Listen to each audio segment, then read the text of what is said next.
Welcome to the Finance Marketing Podcast, a show that empowers finance professionals to market their businesses in ways that feel good and actually achieve results. I'm your host, Hillary. I've been working with folks in financial services to develop marketing strategies that work and create results-oriented marketing content since 2020. And I've learned a lot about what works in finance marketing, what doesn't work, and where financial services pros get stuck. Join us each Friday as we explore real, effective ways to market your finance business and connect with folks who truly embody your ideal clients. My conversation this week is with Dr. Joshua Wilson, an award-winning wealth advisor with a PhD in behavioral finance who drives growth for financial firms by applying his proprietary NeuroBehavioral approach that connects with prospects at a subconscious level. After successfully building, leading, and selling his own practice, he now helps advisors and FinTechs achieve sustainable growth through his proven strategies. What stuck out to me the most about this conversation is Joshua's insight into why traditional, rational, or logical marketing approaches often fall flat. He explains how clients make decisions emotionally first and how advisors can create meaningful differentiation through sharing personal, vulnerable stories rather than simply listing their credentials or services. And he shares his own journey of how he discovered this when he noticed that potential clients who had found his undergrad graduation speech floating around online almost always became paying clients because they connected so well with the story that he told in that speech. So if you've ever struggled to articulate what makes you different from other advisors or felt stuck in the features and benefits approach to marketing, this episode will give you fresh insights into how your personal stories can create deeper connections with the clients you want to serve. So without further ado, let's dive in. All right. Well, Joshua, thank you so much for joining me today on this episode of the Finance Marketing Podcast. How are you? I'm great. It's great to be here. How are you? I'm good. I'm really excited to dive into some challenges that advisors face when it comes to marketing with you. I know you have a very extensive background working in different roles in the financial advisor space. So can we start with you just telling us a little bit about who you are, what your background is, and what it is that you do now? Yeah, so I started in the industry having no idea what I was doing. I didn't know a stock from a bond, so I came in and got licensed in 2007. So just great timing. Timing the market was impeccable there. So, I started out with the same challenges that everybody has is how am I different than anybody else? And I don't even know that much right now.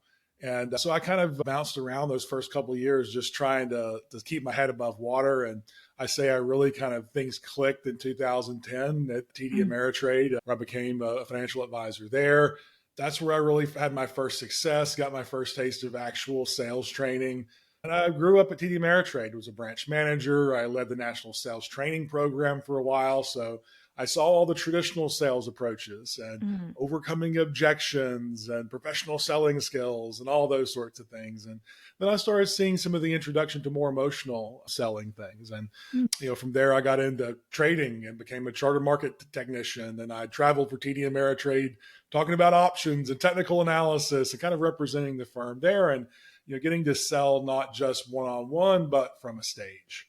And then I went the RIA route and basically started like a lot of advisors do with a big goose egg and actually sold my house in order to downgrade so I could get my bills as cheap as possible. Moved into the upstairs with a friend's house so I could keep my bills as low as possible because I was starting with a goose egg and built up from a goose egg to being featured in Forbes and things like that for fastest growing advisors and build up in my role at that firm and ended up selling that business, going into another business, taking over another firm as CEO, growing that business rapidly, and then selling it to a major acquirer. And so, I've been the advisor sitting right in front of a client saying, sign here. I've personally closed hundreds of millions of dollars signing on the line or send you the DocuSign, that sort of thing. I've served as a CIO and I've also served as a CEO of firms. And, since then, I just kind of life starts coming to you once you've had a little success. So since then, I've been working with firms, usually wealth advisors, sometimes asset managers, more recently, more FinTechs. I've actually got another FinTech relationship announcement that'll be happening soon. But and basically, how I work is I help advisors really understand their story, understand what makes them marketable, and Mm, implement that marketability into their actual marketing. mm, Because so much of what we do is marketing, but why? Most mm, marketing is really just extending, is just supporting what the advisor is already doing. And I find that a lot of advisors say, well, I want marketing to bring me leads. I want marketing to generate appointments and things like that. Whereas most of what we're doing is really, we see in the marketing world is really more supportive of the advisors, boots on the ground, relationship building. It's kind of that air cover rather mhm, than actually being a lead generation type machine. So mm, what I do is I help advisors really, it's almost like niching 5.0. It's mm, not just determining, who do you want to talk to, but it's how do you speak to that person? How do you solve their unique problems? What is marketable about you, the mhm, particular individual advisor? Because there's one thing to find a client who needs help, mhm, right? There's another thing for them to be personally drawn at an emotional level and connecting to you to where they want to work with you, to where all the technical things really become more about checking the boxes and yes, this person is qualified to deliver, rather than mhm. starting with all that stuff, which is where most advisors do, is starting with all of the technical, what I call prefrontal cortex intensive Yeah. data that makes me think and makes me analyze and make me feel like I need to do more work to Yep. get this done. So, yeah, that's my background. From advisor to leader, CEO, sold a couple of businesses, and now I'm just really passionate about helping advisors grow, tell their story, find out what's marketable about them, so their Mhm, marketing goes farther. mhm. Marketing is getting your stuff in front of people, but that doesn't really matter if you can't grab their attention. You can't get them at the Right. right point. If you can't highlight what makes you specifically magnetic to this specific audience. So it's taking a lot of marketing things, a lot of, my PhD is in behavioral finance, bringing a lot of neuroscience to what I do, because I really want to help engage this at an emotional level and build that into our content flywheel, build that into our marketing funnels to where Mhm, we're generating an emotional connection early and often and repeatedly throughout the client journey. Not this old school kind of mentality of if I can just get them in front of me and build rapport. That's what was going on when I came into the business. And there's a lot of mhm. folks that still kind of know how to do business that way. They have their appointment one, appointment two, appointment three. But the modern client is really getting to know us and choosing us before they even get into a meeting.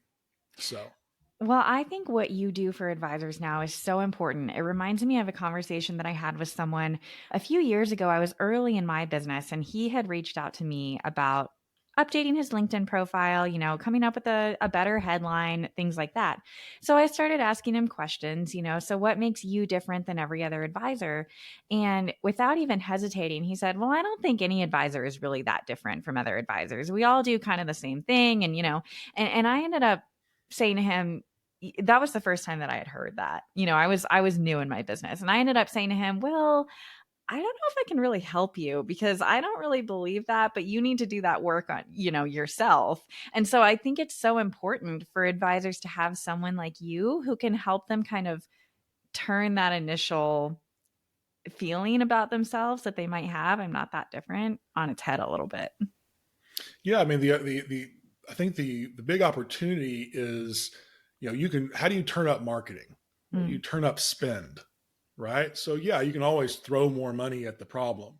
mhm, And if you're the Bank of America, you're the Morgan Stanley, you're someone who has a tremendous name recognition already, you're benefiting from repetition and authority. So the specificity of your message matters less because you're building it on a base of familiarity already. So if right. you're an advisor that most advisors think of themselves as small businesses, and most of them are, then you're not going to be able to market the same way that the market dominators market.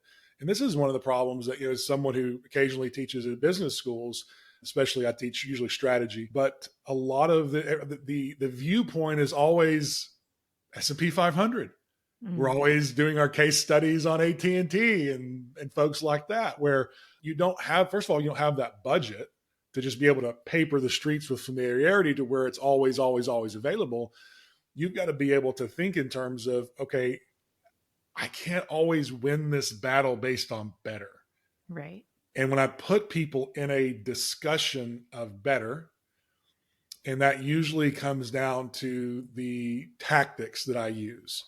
I've got a better performance. Well, if you live by performance, you're going to die by performance. Mm-hmm. I've got a better this, a better that. It's always, we offer, we went from, we have managed portfolios to we have ETFs to now we have alternatives and we have private market. It's just always adding to, add to, add to, add to.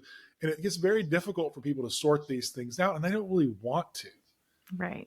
And so then it's this better trap of always trying to raise something a little higher, raise something a little higher. And the more you do that, the more you tend to get thinned out, and they can't remember it all because they don't connect with all of that data. We're trying to stack data and stack evidence. And that stacking of evidence actually just exhausts people. It doesn't actually connect. Mm. Let's dive into that a little bit more. Why do you think that? Well, there's a couple places I think we could go here. One, I think for advisors, especially ones who are just starting out, it kind of seems like that's the only way, to differentiate themselves is to try to stand out from the crowd, but that's just a losing battle, right? But also, and you touched on this from an emotional perspective, that's not what their clients are really looking for when they're looking for an advisor. And so it kind of just ends up falling flat anyways. So the most people let's say looking for an advisor. Now that's a stage in itself. That means that I'm need aware. Mm-hmm. So I know that I have a need. But even before that is just aware of discomfort, right? There is a difference in I know I'm uncomfortable versus I know that the solution is an advisor, right? And so it's easy to think in terms of, first off, the typical person getting into financial planning is you're in a very rational mindset. Mm-hmm. Why are you making the decisions you're making? You're learning to be rational because finance is by definition rational. It is the pursuit of rational means. How should I value this? How should this asset be valued? How should this marketing firm that specializes in financial advisors be valued differently than this market? It's all rational. Mm-hmm. And so why do I pick this mutual fund? Why do I pick this ETF? Modern portfolio theory. How do you make decisions? And so we're starting off with a very, very rational mindset, and we're being taught by the industry to be rational. And then we have this client that they don't think that way. Right. They don't care about those things. They care about it to an extent, but the further we get into the weeds, the more confusing it is to them.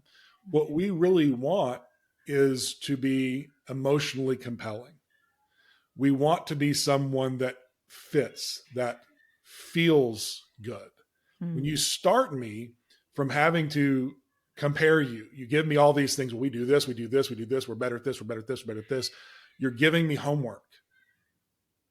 Me, the non-financial advisor, I just hear homework.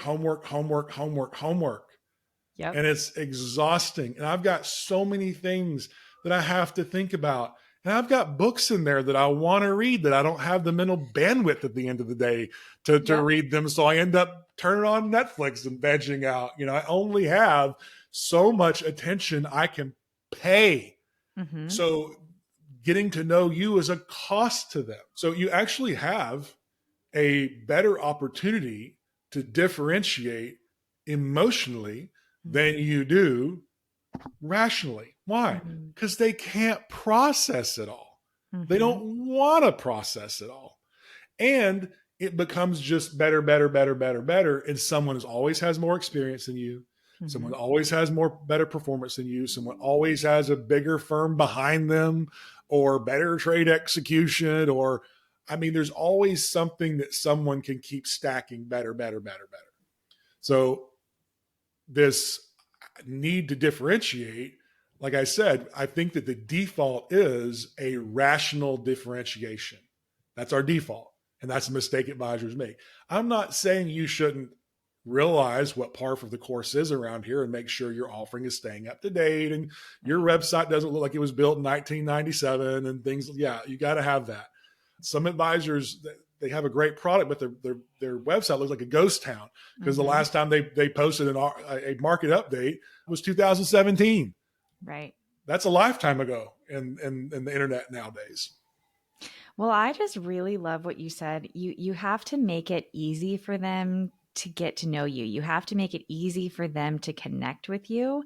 And I think in order to do that, your marketing has to give them something to connect with, right? It has to share something vulnerable or some sort of story or something like that rather than just the stack, like you said. Yeah, I'll tell you when this really clicked for me, Hillary, because I hear all this, I heard all this stuff, storytelling, and I tended to be pretty naturally good with metaphors. That's something I as an advisor, I could always think of a metaphor and that sort of thing. But the personal story stuff, like, I get it. People want to get to know you, and I kind of nodded my head as usual. And then this happened. I noticed that when people were signing up with me, sometimes it was the beginning of a meeting. Now, I had built out a whole process. This is back in the mid-teens of the 2000. How do you say that? 2000 teens. And I'm using join.me before Zoom was even a thing. And I'm recording videos and I'm having short little things. I built up my whole little get to know you process because my goal by the time you got on the phone with me, which most of my meetings were at that point a distance, and I was still closing business, I wanted to feel like you were halfway there. That was my goal. Is you're on the fence, not tons of homework, but you're on the fence or close to it, right? And what I'd find is sometimes people get on there, and as I got them interested in me in my process, in my get to know me process, they would end up doing some extra homework and Googling me. And they were finding this graduation speech that I gave in my undergraduate at Brown University, which, by the way, my 20-year reunion is in a couple of months. So I can't believe that. But anyway, yeah. So they'd find, and it was not even available via video yet. It was just written speech. And people would read that speech. And I would notice if it got brought up, I mean, here's the thing is this is selection bias. If people read it and didn't tell me about it and didn't sign up, I don't know. Right. But if someone told me they read it, they were a client. Wow. I mean, they might tell me at the beginning of the story or after they'd already signed up, hey, we Googled you. But if ever it was mentioned, that person was a client. And I started thinking, okay, this is like something I've never told people about. It's crazy to think about that, but it was kind of personal to me. There's some vulnerability there. There's a lot about me, who I am. It was very much a story, right? It wasn't telling you that I'm better at any of these things. It's that they read the speech and they said, I want to work with that guy. Like, I like him. He's my type of guy. And then it was like, okay, yeah, I want to meet this guy. He's my type of guy, kind of guy I want to work with. I kind of feel like I know him. I relate to him. Aspects of my story they could grab a hold onto. They're like handles for them for this relationship. And then so when they're actually meeting me, I'm not saying it was just that. Like I said, I had a whole process of them getting to know me, getting familiar with the business, all of this kind of persuasion that I built in. But what they would tell me was that personal story. And so I thought, what is in this? What am I missing here? There's a connection science to this that I've stumbled upon. How can I figure out what type of people are most likely to feel like I'm their guy?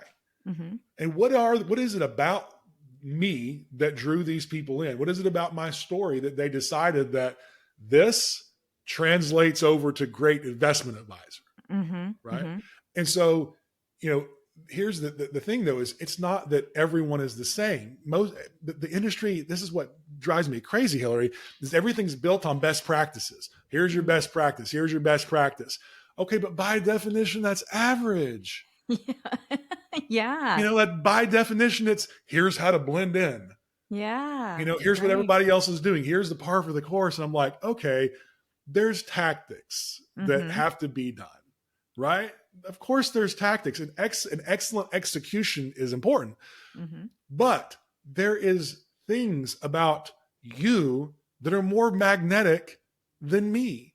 Mm. So if I try to highlight the same thing about you that I highlight about me, it's going to fall flat for you Right. because we're actually trying to market at the neuro level, right? At an Mm-hmm. emotional level, at a connective level, as hey, this is what is magnetic about Hillary.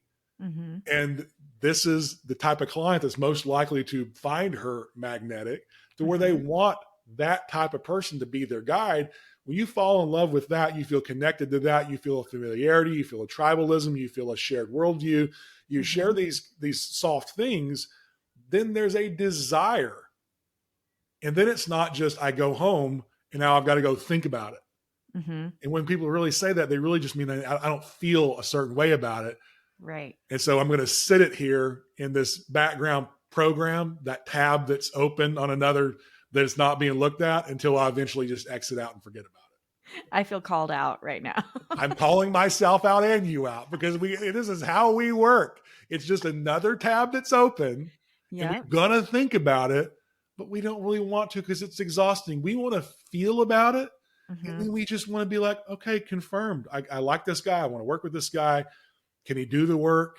Okay, there's social proof. There's all these best practices. Mm-hmm. Yeah, then we're executing on best practices, but we're doing it with a specific game plan in mind that's Mm. designed for the person we're selling, the guide that we're selling, and it's designed to attract that person. Mm-hmm. Okay.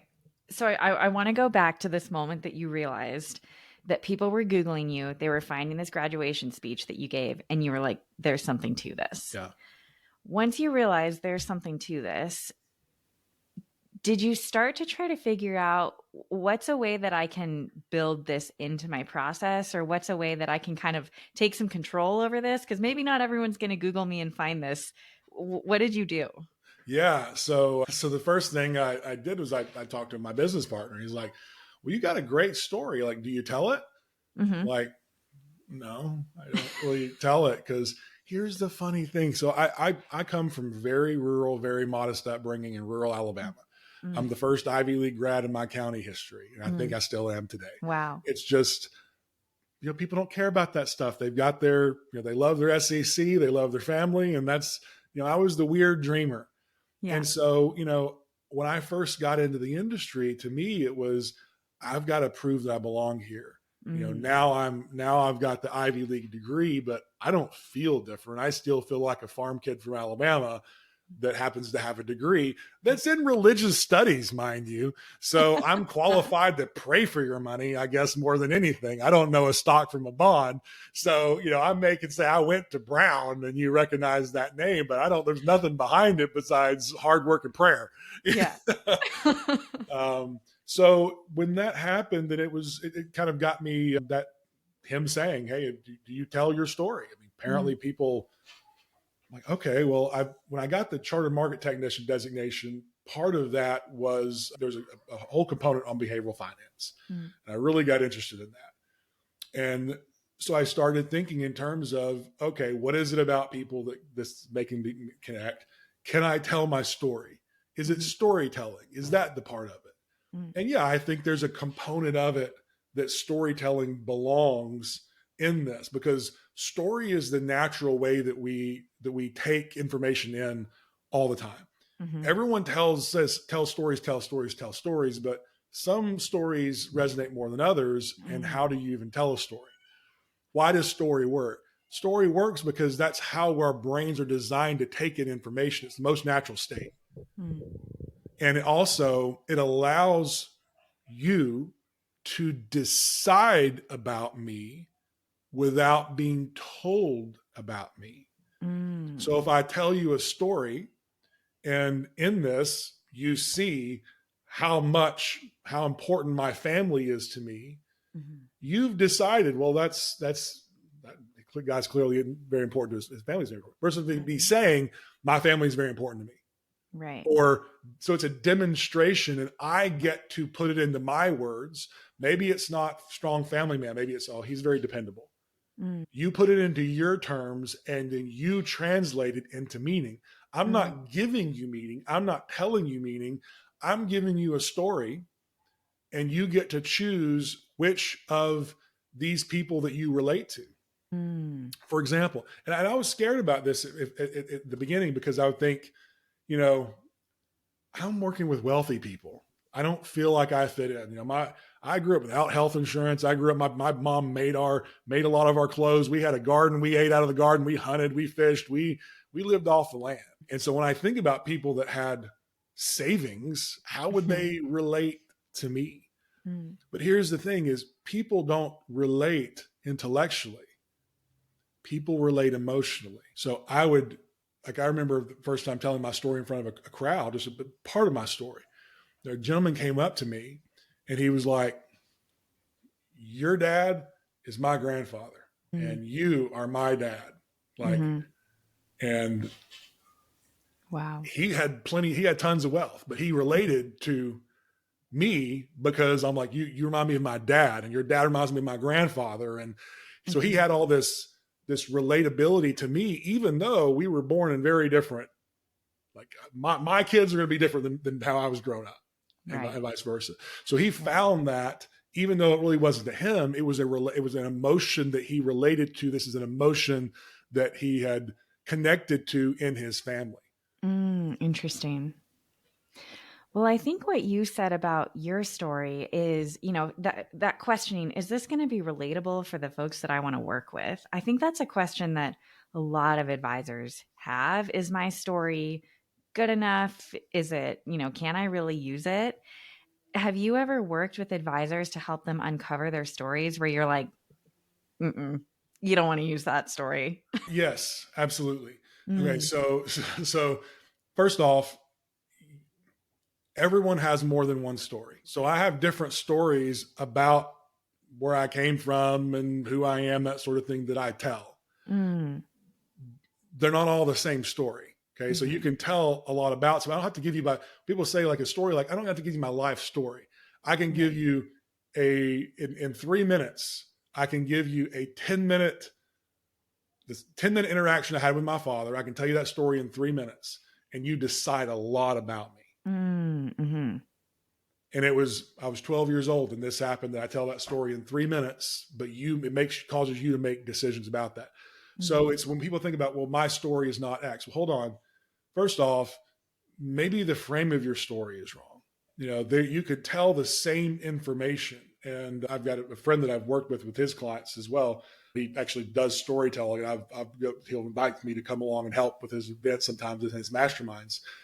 And we'll hear somebody tell their story, and it's like, okay, the information is the information, Mm-hmm. but how you're telling it is not going to connect Mm, because you're holding something back, or you're putting the emphasis on this, you're putting the emphasis on the wrong thing, and you're spending too much time in the pain and mhm, not enough time in the transformation. mhm, And your relatability is here, but you're spending too much time here. So mm, that's the thing about a story, and especially a story about yourself, is it should involve some vulnerability, mhm, right? So if you want instant tactics, like out of the box tactics, they're not going to be as effective because they don't mm, have your name on it. They don't have your scent. They don't mm, have your imprint. They don't have that. So a lot of what I do is the hard work up front. Let's mm, find those stories. Let's learn about you. Let's learn about who you are. What type of people do you like? I like to, one question I like to ask people is, tell me about your best friend. Tell me about how that relationship is. How's that different than your relationship with your spouse? What are the things that attracted you to each other? Oh, tell me about your best business relationship. Tell me about your best boss. Tell me, mhm, like, I want to hear about these things that are magnetic about you to different types of people, and mm, then hear about these different stories. Because again, it's not that your story is wrong. mm, Your story is the most relatable thing about you. It's the only human thing about you. Nothing that you accomplished makes you human. mm, The fact that you overcame something, right? And so you can have kindred emotion even if you're nothing like someone. And I'll prove it to you. When you watch a movie, your goal is to become someone else. You are going somewhere else and you're becoming someone else. And so you decide who you like in that movie, mhm, who you're rooting for, who is you. Think about it when you were uh-huh, a kid and you watched a movie and it was like, well, I'm Batman. Well, I'm Superman. Well, I'm Superwoman, or what, whatever. It's you're that person. You're Right. stepping into that role, and you do that based on the emotions that you share with that character. And then so then there's that sameness, and then there's that aspiration. Comics books figured this out with Superman. At first, Superman was too perfect. So when Superman really took off is when they humanized him and they gave him flaws and they gave him kryptonite. Mm-hmm. And with those flaws, he became more relatable. Mm. So when you're watching a movie, you're finding people that you relate to, you're finding yourself in them, Mm-hmm. and you experience emotion. How come you cry about that? You know the whole time this is not even a real person. This is a made up story and an actress, and yet you're getting emotional about this. Why? Right. Because that is how you relate to other people. That is that kindredness, that tribalism, that just connection that you're finding with a fictional person on screen, because all you understand really is humanity. Mm. And it doesn't require you to process anything, but you'll be stuck with that person and connected to that person to the point where you'll reject information that doesn't confirm your feelings. So, do you have any tips or strategies that you could share for someone to maybe, number one, figure out what is a story from my life that I can tell to potential clients, and then number two, to figure out what is the best way to tell that story or to frame that story? Yeah, this is tough because the nuance is where the power is. Yeah. Right. That's full disclosure, is the nuance is the power. This Mm-hmm. is something that is done widely, but done widely is usually means done poorly. Mm-hmm. We live in an era that, and I have a podcast, I listen to podcasts, I read books, I read content, but we look at stuff and it's like, okay, I know it all. Well, I'm familiar with it, but there's a difference in definition level versus integration, and so on. I'd say generally, when you're thinking about inserting your humanity into it, is first off, ask yourself, am I actually being authentic? Am I actually being genuine to who I am? Mm. How close is how I talk to how I really talk? That's tough. And if you're not willing to do that, then a story is going to just come off as a story with intention. I'm trying to sell you on something. The Mm-hmm. purpose of story is not to sell to the point of a sale, but is to provide points of them gathering their own information about you Mm-hmm. and forming a connection with you. Mm-hmm. So first off, before you start thinking about what story should I tell, is am I really willing to be authentic, or am I trying to fabricate a story that I think other people want to hear? That is not going to work. Mm-hmm. Because here's the thing is, emotion matters. And if you can't believe it, deep inside of you know it's not real, you're trying to manufacture something because you're trying to sell a character, you're not going to be able to live that character forever. Mm-hmm. And it's not going to be authentic, and it's not going to come naturally to you. It's got to be something that it comes naturally to you. Mm-hmm. And, for me, being willing to say that, okay, unfortunately, I wanted to earn myself into being respectable and earn myself into, hey, I've done these things, therefore you should hire me, and I'm qualified, and I've done what it takes. I've put in the work, and I've done all these things. This is why you should hire me. At the end of the day, there's guys that are smarter. There's girls that have better connective skills than I did in a conversation. There's people that are more organized. There's people that are better in any given thing. So the hardest thing for me was realizing that being myself would expose me to, people know where I came from. And I don't know why I was so scared about that. It doesn't make any sense now, but it still comes back at times. Are people okay with where I came from and who I am? And I'm not really this big Wall Street guy. Well, what is a Wall Street guy? What is that? Why can't it be me? Mm. Right. And so that very owning of my story and, hey, listen, I don't come from this. I don't come from that. My dad wasn't in this, none of that. This is who I am. That exactly is owning that is going to make some people think that's not the what's the word? Oh, I can't think of the word now. That's not the blue blood I'm looking for. But for someone else, I feel that's me.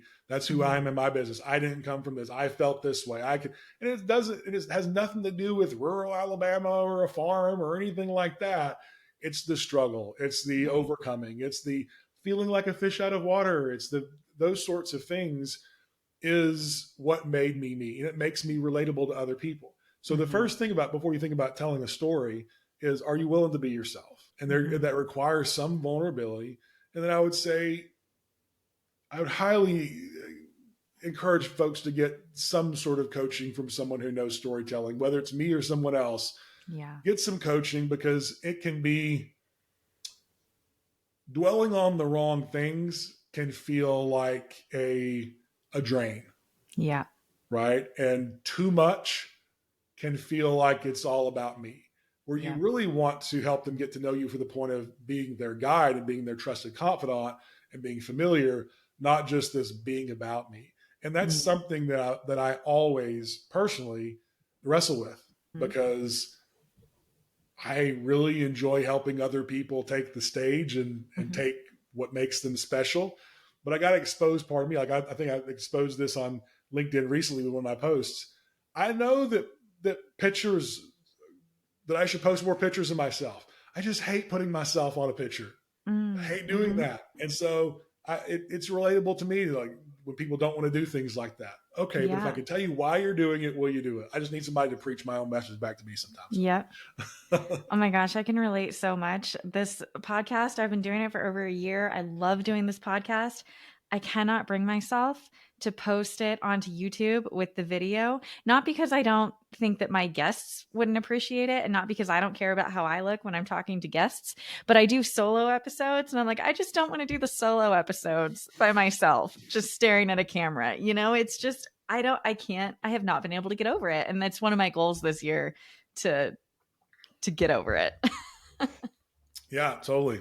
It is that vulnerability. And, I don't know. To me, if you ever grow out of the imposter syndrome completely, then maybe you're getting into the pride a little bit. Yeah. So you've got a different problem. I think that's a great reminder. One thing that you said that I just want to circle back to, and then we can start to wrap up, is I think, what you mentioned, a good first question to ask yourself when you're thinking about what makes you you and what stories are going to resonate. I love this question of asking yourself, well, what makes me relatable? What in my life has happened to me that other people can relate to? And I think that can help you kind of wade through your memories and your life experiences and start to pick out some stories that might resonate. I love that. And here's the thing: is it's usually not in your successes. It's usually not on the mountain.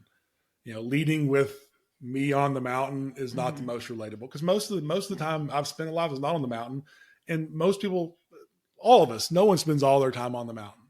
Is there anything that I haven't asked you yet, or that you think is important to touch on before we wrap up for good, in regards to finding your stories that resonate with the people you're trying to serve? Yeah, I think that we tend to think in terms of, we're boring because we're familiar. My story is so familiar to me, and it was all I knew. And I never thought to tell that to someone, even though to the outside it's like, well, that was pretty cool. You got to tell, it was a graduation speech. And I never thought to share that, because it was common to me. It was ordinary to me. And the fact that it happened to be a graduation speech was fortunate, because then this ordinary stuff happened to be part of a graduation speech, right? So I want to make sure I'm not confusing this. Well, a graduation speech would be pretty cool. Yeah, but understand the content of it wasn't, oh, look at all this wonderful stuff. It was ordinary things that I'm like, I wouldn't think to share that, but I had a point towards these things on this date. So I think that you need thought partners in this. Yeah. And I think that the best thing to do is, if you're starting from scratch, is talk to a spouse, talk to a childhood friend, talk to someone who's known you a long time, and think about some of these things that you went through, some of these things that were your journey, and just start trying to jotting some notes down. I get it. Everyone's not a journaler. That's fine. Even if you're just writing one or two things down, you can kind of marinate on those things, but talk to other people, have those conversations and figure out what it is about that. I remember asking a few people, like, how would you describe me? How do you describe me to other people? Those types of just little questions. And I think, oh, that's interesting. Why do you describe me that way? Well, because of, and I'm like, okay, there's a story there. There's something that is interesting about that. And then you ask, it's a lot about asking other people and then doing the work yourself. If you work with a coach, then obviously they can take you through a process. That's one of the things I do with my clients, take them through a process to discover what their stories are, what is unique about them, what is magnetic about them. And here's the thing is, it's always something you end up talking about. They're like, oh, no, not that. I'm like, no, that is really interesting. That's really cool. Well, no one cares about that. It's so ordinary. No, that's relatable. And it doesn't mean that has to be your central story, but it can be an aspect of something. People are trying to smooth out all the rough edges. And no, I want the rough edges. The rough edges are what make you relatable. So It's hard to give the best practices, but talk to other people, especially people that knew you at different times in your lifetime, people that have been through things with you, been by your side, talk about the things that you went through, and then just understand that some of your gold is most of your gold is in the things that you're uncomfortable about. And just because it's uncomfortable right now doesn't mean that working through something about it won't turn into gold, as long as you can just kind of polish it out. Right. Well, I think that's great advice, Joshua. So thank you for sharing that. If people want to get in touch with you, where's the best ways to find you? Yeah, I've got a website coming out. It's not out yet, but so the best way right now is LinkedIn, Dr. Joshua Wilson. You can also email me at joshua@drjoshuawilson.com. But LinkedIn, I'm on Facebook, I'm on Instagram, I'm on YouTube, I'm on everything, but LinkedIn is the best way to find me. Okay, great. Well, I'll link to all of them in the show notes, and then be sure to reach out to me when your website's up, and I'll add that in after. Awesome. I appreciate that, Hillary. It's been great to be here. Yeah, thank you so much, Joshua. I appreciate it. Bye-bye.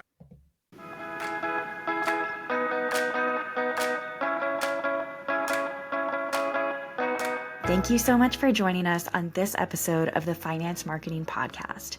If you're eager to market your business in a way that feels good and actually gets results, sign up for the Finance Marketing Podcast newsletter in the show notes so you never miss another episode. If you liked what you heard today, please be sure to subscribe to the show on your favorite listening app and leave a review on Apple Podcasts. We'll see you back here next Friday.